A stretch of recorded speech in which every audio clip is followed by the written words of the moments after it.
Buat yang nggak tahu aja, di Sydney sekarang udah lockdownnya udah dilonggarin, atau bahasa Indonesia PSBB sudah dilonggarin. Sebenarnya ada 3 tahap, tahap 1, tahap 2, tahap 3. Yang di Aussie sama tahap-tahap di Indo juga menurut aku kurang lebih sama ya. Di tahap 1 kita udah dibolehin mengunjungi rumah teman, terus sekolah juga udah mulai buka, banyak juga teman-teman yang udah balik ke college. Dan di public place sudah boleh kumpul up to 10 people, jadi boleh kumpul 10 orang. Buat ibadah di gereja juga boleh kayak di gereja juga boleh 10 orang. Buat nikah, wedding juga up to 10 tamu. Jadi buat yang mau nikah boleh, mau hemat biaya boleh nikahnya sekarang. Dan di restoran juga udah boleh dine in, makan di sana. Sebelumnya pas lockdown cuma boleh take away, sekarang udah boleh dine in. Buat 10, dibatasi 10 orang aja. Semenjak udah boleh dine in, kita udah mulai dapat kerjaan balik. Sebelumnya pas cuma take away, banyak banget student yang nggak kerja sama sekali. Puji Tuhan, setelah boleh dine in, kita udah mulai dapet shift 1 hari, 2 hari per minggu. Dan hari ini aku mau ke rumah teman dekat di City. Aku tinggalnya di Sabah. I'll show you later. Halo semuanya, perkenalkan nama aku Wati.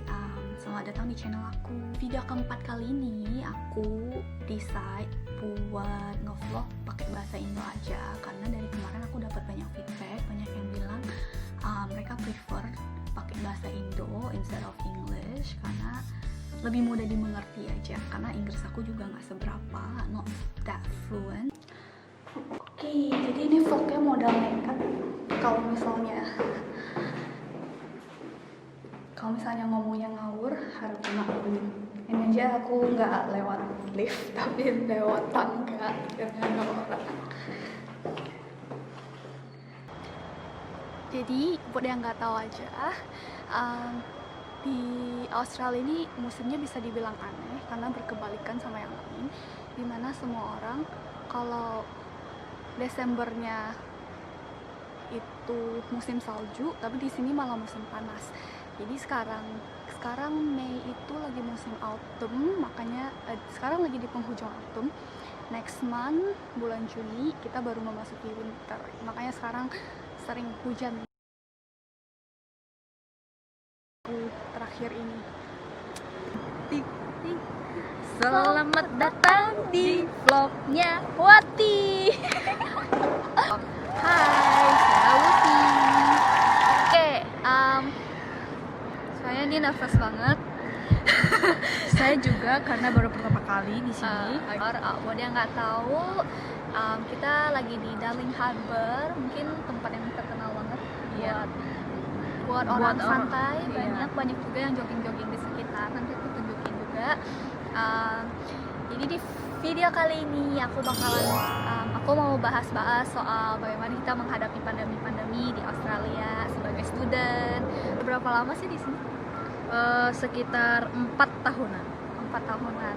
Ini sekolah cookery di sini. Yep. Di college mana sih? Le Culinaire.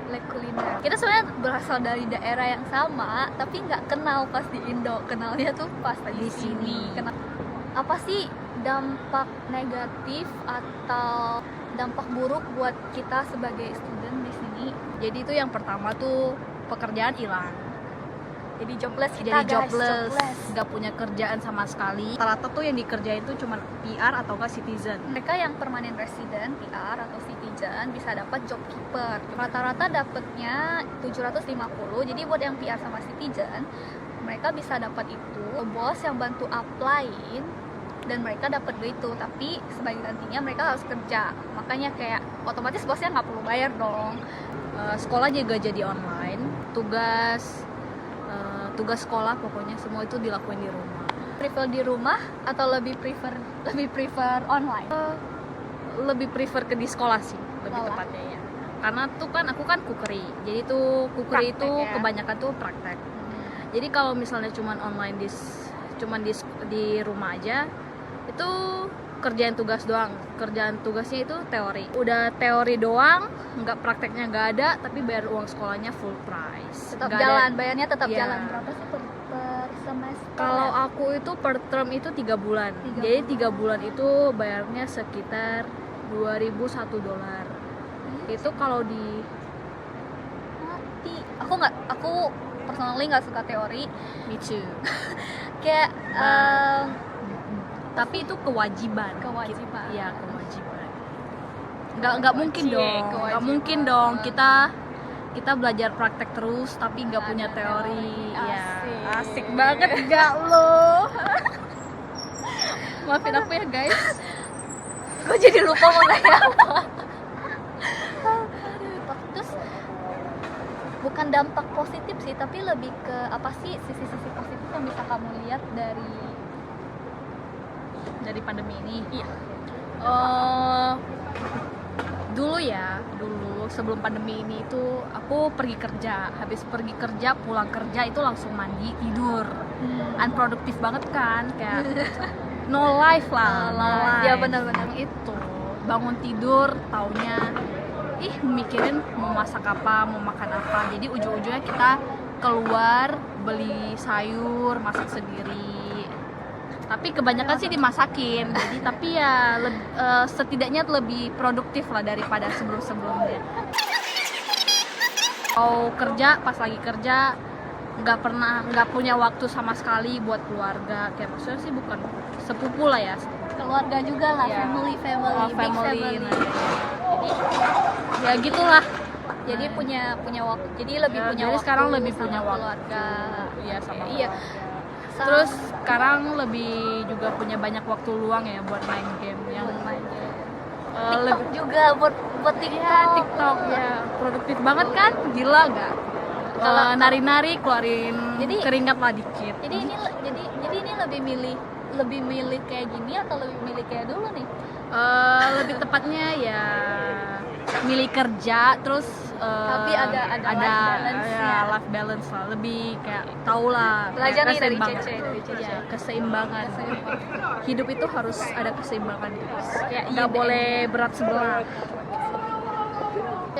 Stres nggak sih kalau misalnya nggak punya pemasukan tapi Pengeluaran banyak. pengeluarannya banyak? Kan pengeluarannya tetap, kita nggak berkurang pengeluarannya, tapi nggak ada pemasukan sama sekali gitu.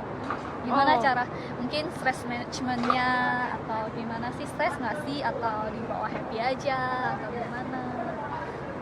Pertama-tama sih stres banget pakai banget.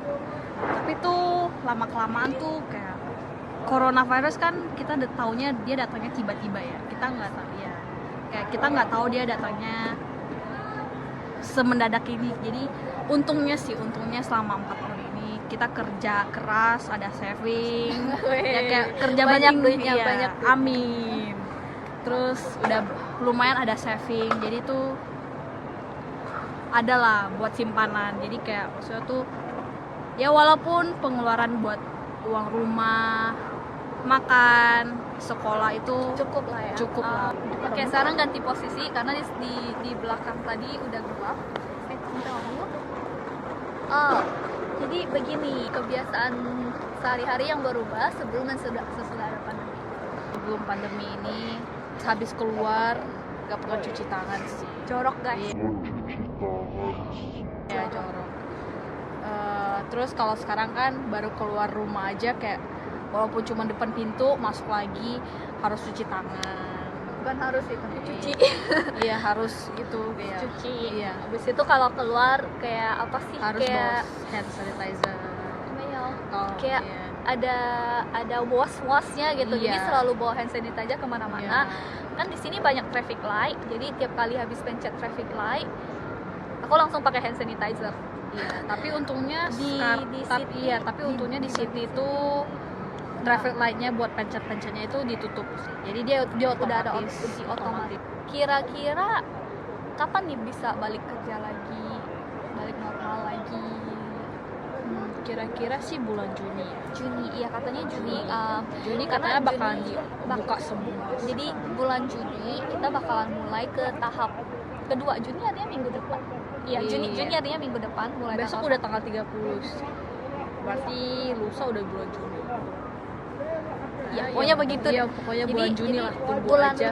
bulan Juni PSBB-nya sudah dilonggarkan ke tahap kedua. Tahap kedua itu jadi yang dine in di restoran-restoran atau kafe boleh sampai 30 orang. Kalau di luar kayaknya pokoknya semuanya 2 kali lipat.